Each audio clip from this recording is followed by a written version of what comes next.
Narsinghgarh block में सरकारी स्कूलों के शिक्षकों की मनमानी, स्कूल में पढ़ने वाले बच्चों का भविष्य अंधेरे में, नहीं होती कोई कार्रवाई, कुछ शिक्षक दिखाते अपने राजनीतिक संबंधों की धौंस। मध्य प्रदेश के राजगढ़ के नरसिंहगढ़ ब्लॉक में सरकारी स्कूलों के शिक्षकों की मनमानी, स्कूल में पढ़ने वाले बच्चों का भविष्य अंधेरे में, नहीं होती है कार्यवाही, कुछ शिक्षक दिखाते हैं अपने राजनीतिक संबंधों की धौंस। हम बात कर रहे हैं नरसिंहगढ़ के ग्राम बावड़ी खेड़ा स्थित शासकीय प्राथमिक विद्यालय और रामगढ़ स्थित शासकीय माध्यमिक विद्यालय की, जो सुबह 10:30 बजे शासन के समय से खुलते ही नहीं है। और हाँ, अगर विद्यालय बंद करने की बात हो तो कभी भी हो जाता है। जिम्मेदारों को घर जाने की जल्दी होती है, न बच्चों के भविष्य को सोचा जाता है, न ही बच्चों के अंदर कोई भी स्कूल को लेकर मोहभंग बचा है। वे अब समय पर नहीं आते क्योंकि उन्हें भी पता है विद्यालय समय से खुलता ही नहीं है। शिक्षकों के आने जाने का समय निर्धारित ही नहीं है। शिक्षा का स्तर कैसा होगा और देश का भविष्य कैसे शिक्षित होगा, मजबूत कैसे बनेगा? क्या शिक्षा विभाग की टूटेगी नींद? क्या जिला कलेक्टर के निर्देशों का होगा पालन? नरसिंहगढ़ ब्लॉक में गैर जिम्मेदारों पर शिक्षा विभाग करेगा कोई कार्यवाही या ग्रामीण क्षेत्र के शासकीय विद्यालयों में पढ़ने वाले बच्चों का भविष्य अंधेरे में लटका रहेगा? इसमें आगे क्या कड़ी में जुड़ता है वह हम आपको दिखाएंगे। ऐसे सरकारी विद्यालयों का किस्सा जिनमें दोपहर में भी लटका रहता है शासन को मुंह चिढ़ाता ताला।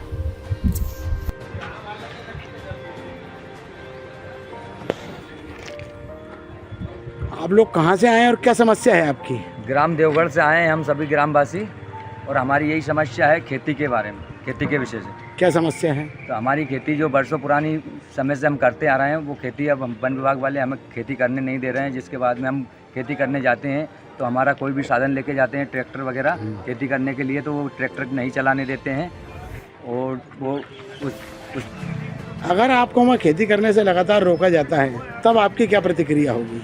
हमारी प्रतिक्रिया ये रहेगी कि जैसे अभी लोकसभा निर्वाचन का वो होने वाला है, तो इसमें क्या है कि हमारे गांव में लगभग 700 करीबन आबादी है, तो उसमें करीबन 400 वोटिंग से ऊपर है।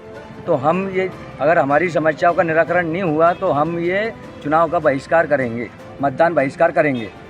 ये सभी ग्रामवासियों की सहमति है। जिस जगह पे वन विभाग आपको खेती करने से रोक रहा है, उस जगह पे आप कब से खेती कर रहे हैं? बहुत 2-3 पीढ़ी हो गई साहब।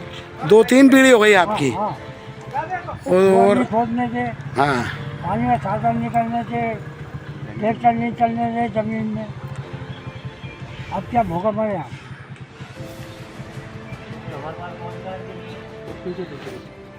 अगर आपको वन विभाग में खेती नहीं करने दे रहा है तो वो आपके पास रोजगार की और अन्य क्या व्यवस्था है? फिर अन्य व्यवस्था कोई भी नहीं है, मजदूरी करते हैं साहब।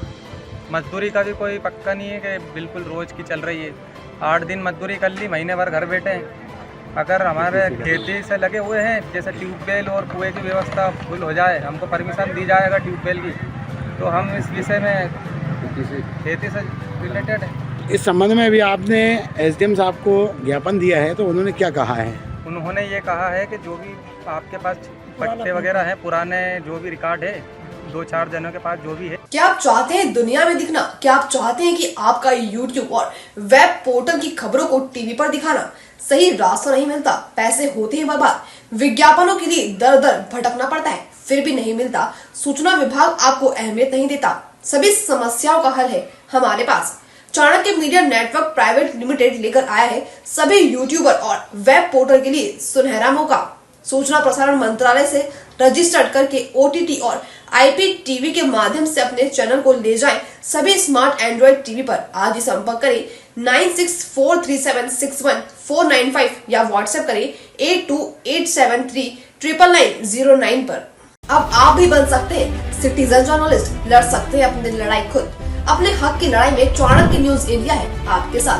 आज ही प्ले स्टोर से डाउनलोड करें चाणक्य न्यूज इंडिया का मोबाइल ऐप। उसके बाद मेरा पोस्ट पर जाकर अपनी खबर अपडेट करें फोटो के साथ। हम बनेंगे आपकी आवाज, देश का तेजी से बढ़ता नेटवर्क, सच दिखाते हैं हम। जय हिंद। खबरें जो आपको सीधे जोड़ती हैं हमसे, जिनका आपकी जिंदगी पर होता है सीधा असर, खबरों की वही तस्वीर, बिना बदले बिना डरे। जज्बा सच का लिए, सच दिखाते हैं हम। चाणक्य न्यूज इंडिया, हम हैं हिंदुस्तानी।